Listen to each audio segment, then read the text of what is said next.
Édifier l'homme avant les édifices, une vision coranique pour la réforme de l'individu et l'émergence d'une civilisation des valeurs.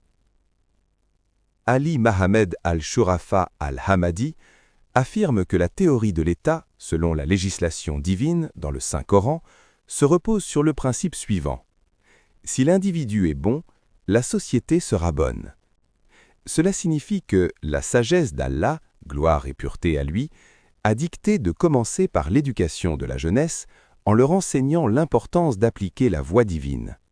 Cette voie instaure en eux les valeurs morales coraniques et les qualités des croyants mentionnées dans les versets du Sage Rappel pour rectifier les comportements individuels et les harmoniser avec les éthiques sublimes. C'est ainsi qu'Allah a décrit notre maître, Mahamad, que la paix et le salut soient sur lui, en disant « Et tu es certes d'un caractère éminent ». De même, Allah, gloire et pureté à lui, a décrit le noble messager comme une miséricorde, en disant « Et nous ne t'avons envoyé qu'en miséricorde pour l'univers ». Al-Shurafa al-Hamadi ajoute que les dirigeants réussissent à instaurer la voie divine pour l'éthique humaine dans les transactions et les relations sociales et que chaque individu veille à appliquer ces principes dans ses comportements quotidiens, que ce soit durant les études, au travail ou dans l'exercice de ses responsabilités professionnelles et familiales, en s'attachant à la miséricorde, la justice, la bienfaisance, l'égalité, le respect des droits de l'homme, la tolérance et le pardon pour toute erreur involontaire, en traitant les autres avec bonté, en s'aidant dans la piété et la dévotion et non dans le péché et l'agression, en s'éloignant de l'injustice sous toutes ses formes, en portant la responsabilité avec sincérité et loyauté, en évitant la suspicion et en rendant leurs droits aux ayants de droit. Ces valeurs coraniques uniront les cœurs et les peuples autour du livre clair d'Allah. Si les sociétés réussissent à remodeler la personnalité et le comportement du musulman selon la voie divine, elles deviendraient la nation la plus avancée, guidant l'humanité entière vers la construction de la cité vertueuse. Ce sont de ceux qui ont été formés à cette voie que naissent les sociétés, les peuples et les États. Lorsque les dirigeants incarnent ces qualités, les nations islamiques se hissent au rang de nations développées où régnera la miséricorde, la justice et la stabilité.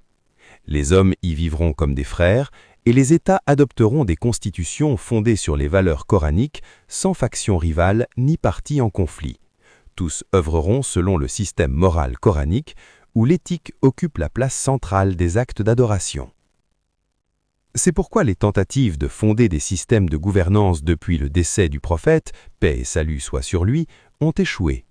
Ceux qui lui sont succédés n'ont pas saisi la sagesse des actes d'adoration et n'ont pas cru vraiment aux législations divines, qu'il s'agisse d'une pratique cultuelle ou de l'interdiction des vices pour protéger le musulman. Ils n'ont donc pas réussi à bâtir des sociétés dont les membres auraient été élevés sur ces principes jusqu'à aujourd'hui. Al-Shurafa al-Hamadi souligne que les alliés de Satan ont réussi à tromper les musulmans par des récits forgés attribués aux nobles messagers, les poussant à délaisser la constitution divine. Ils se sont égarés parmi des récits qui les ont divisés en sectes et partis, s'entretuant pour des intérêts mondiaux. Ils ont oublié Allah, alors il leur a fait oublier leur propre personne, ils se sont déviés du droit chemin, les nations se sont alors ruées sur eux, et leur souveraineté fut violée, car ils s'étaient détournés de la feuille de route tracée par Allah. Malheureusement, les premiers musulmans ont échoué à établir un système de gouvernance fondé sur les valeurs de miséricorde et de justice tel qu'Allah leur avait ordonné, en les appelant à suivre son livre. « Suivez ce qui vous a été descendu, venant de votre Seigneur, et ne suivez pas d'autres alliés que lui. » Ils ont désobéi à l'ordre d'Allah et ont suivi les alliés de Satan, laissant s'éteindre le flambeau de la lumière pour rester plongés dans des ténèbres profondes. Al-Shurafa al-Hamadi considère l'individu comme la pierre angulaire de la société. Si l'éducation se fait selon la voie divine, la société pourra instaurer le règne de la miséricorde et il en sortira des dirigeants dévoués au service de leur patrie, sans arrogance ni orgueil, où chacun se sentira investi d'une mission devant Allah avant de l'être devant le chef. À titre d'exemple, si l'agriculteur choisit une semence d'excellence et en prend soin, il obtiendra une récolte de la plus haute qualité. C'est là l'image de l'éducation saine de l'individu. L'aboutissement de cet effort se traduit par des résultats positifs, réalisant les plans de développement, garantissant les droits des générations futures et libérant la société du joug des forces du mal. Al-Shurafa réaffirme que Allah, le Tout-Puissant, appelle chacun à s'entraider dans la bonté et la piété.